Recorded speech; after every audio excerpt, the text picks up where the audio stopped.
mint beyond toothpaste. So we're going to talk about mint. It is an herb. We're going to talk about the description, the history, edible uses, and medicinal uses. So a description of mint is mint is a genus of 25 species, about, they don't know quite the exact amount, but at least 25, a fragrant herb of the mint family. I won't say that. It's native to Eurasia, North America, Southern Africa, and Australia, really all over, except for probably the frozen areas like Antarctica and places like that. Mints are widely distributed throughout the temperate areas of the world and have naturalized in many places. Mints have squared stems, as you can see here, squared stems, and opposite aromatic leaves. Many can spread vegetatively by stolons, and they're aggressive in the garden, and we'll get to that. The small flowers are usually pale purple, pink, or white in color and are arranged in clusters, either forming whorls or crowded together in a terminal spike. The flowers are not typical of other members of the family, having 4 rather than 5 united petals. The volatile oils are contained in resinous dots in the leaves and in the stems. So mint throughout history. Before I get to this, I found this on the internet, which gave a really nice explanation of mint. This comes from our herbgarden.com. And they say, spearmint has been cultivated for so long that some believe it would be virtually impossible to find it growing in its original form in nature. Biblical references to mint suggest it was such a high value as to be used as tithes by the Pharisees, along with anise and cumin. Mint history is colored by stories from ancient mythology. Both the Latin meta and the Greek mintha have come to be associated with a metamorphosed beauty.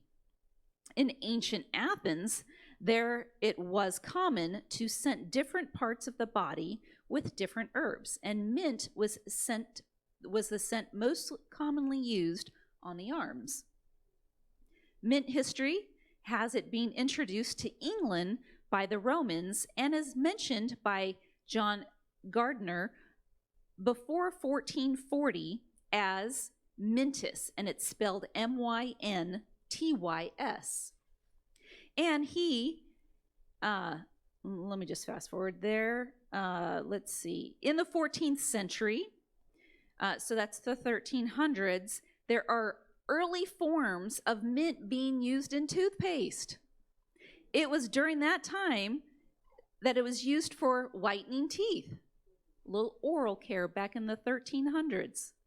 A gentleman by the name of Turner, who lived in the 1500s, was known as the father of British botany, and it was believed mint was good for ye stomach and is pleasant in sauces.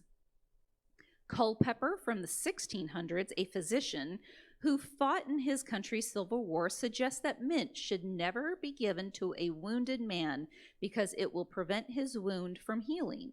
He used mint to treat almost 40 different ailments, though.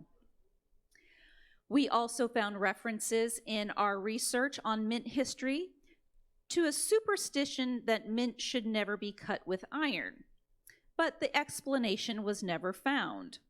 In the 17th century, John Gerard described mint as having a smell rejoiceth the heart of man. Mint history identifies the Pilgrims as the people most likely responsible for bringing the herb to the New World, according to John Jocelyn, who is a 17th century English traveler. He chronicled his visit to New England and included information on many of the plants that were on the colony. And it just goes on here, so if you'd like to read further, our herbgarden.com. What I have is, I found in BC, the ancient Egyptian Ebers papyrus from 1550 BC describes mint as a digestive and therapy to treat flatulence. In ancient Greece and Rome, the sweet smell of mint was used in funerary rites and to scent the body. In AD times, the Bible mentions the use of mint in Matthew 23:23. Woe unto you, scribes and Pharisees, hypocrites, for you pay tithe of mint and anise and cumin, and have omitted the weightier matters of the law, judgment, mercy, and faith. These ought ye to have done, and not to leave the other undone. Mint, an herb we have today, mentioned in the Bible. Middle Ages, mint was used in treating venom and wounds.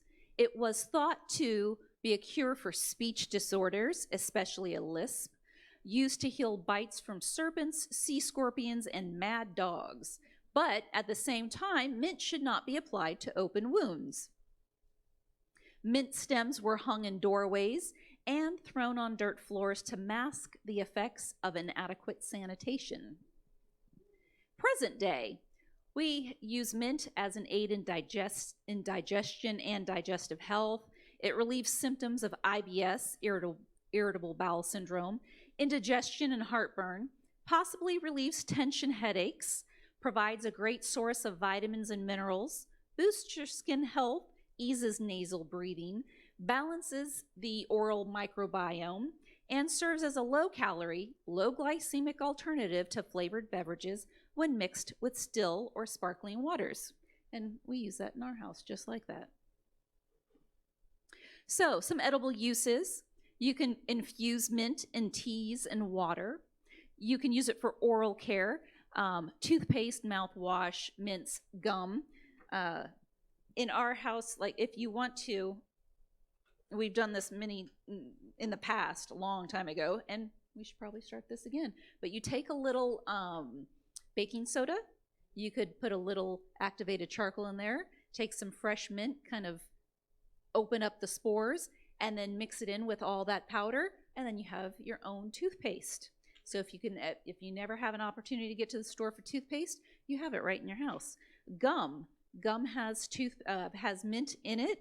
It doesn't have toothpaste. It has mint in it, and it's for it. Instead of chewing the gum, you can take a piece of the mint leaf and just bite on it, and it'll give you the same fresh breath as gum would, and you wouldn't have all the other additives in it. You can use it for seasoning to flavor food, and you can use it to clear the palate between courses. So in certain types of restaurants, or back in days when they would serve courses for your meals, they would serve a little tiny scoop of mint ice cream that you would eat before the next meal, and it would clear the palate. Medicinal uses, there are so many. But for this one, you can treat all your stomach woes, you can boost your immune system, it gives you acne-free skin, it eases morning sickness and nausea for those who are pregnant, it helps with allergies and asthma, it's a remedy for the common cold, it takes care of your oral health, and it helps manage your stress. Well, I can attest to that because I was sitting back there holding some mint, and I just felt very relaxed.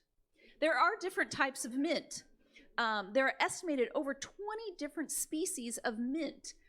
Peppermint, spearmint, watermint. Let me see if I get this right. Hold on, I'm thinking of something. I read this, and I may have this wrong, but peppermint is a mix between spearmint and watermint. Or spearmint is a mix between peppermint and watermint. One of the two. And then there's apple mint and pennyroyal, and there's just so many others out there. And the reason why there are so many out there and why they say that you probably cannot find the original version of mint is because if you have two mints growing together, they can cross-pollinate and become a whole different kind of mint. Plants related to mint. Now there's a whole mint family that you may not have known of. Bee balm, lavender, bergamot, catnip, hyssop, basil, oregano, patchouli, thyme, and rosemary. There are a few others, but these are all in the mint family as well. More about mint. Mint oil has antiseptic properties and can be used to speed the healing of minor cuts and scrapes. It promotes healthy skin. Apply mint oil to pimples, skin rashes, sunburn, bug bites, and hemorrhoids to reduce pain, itchiness, and inflammation.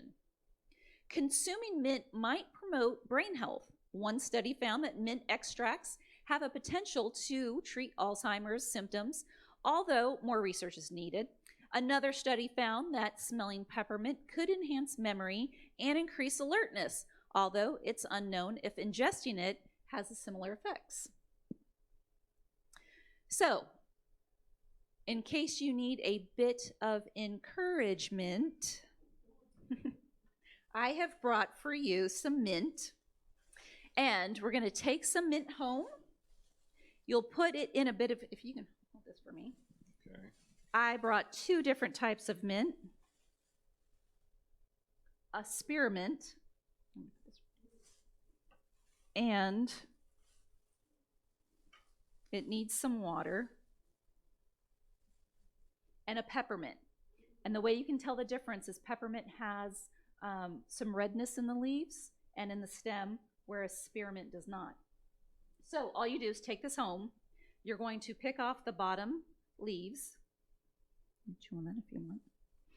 And then just cut the end, put it in some water. It will start to root. Once it starts to root, you plant it in the ground. Don't just plant it anywhere. Contain it. Put it in a pot or plant it in a little container garden.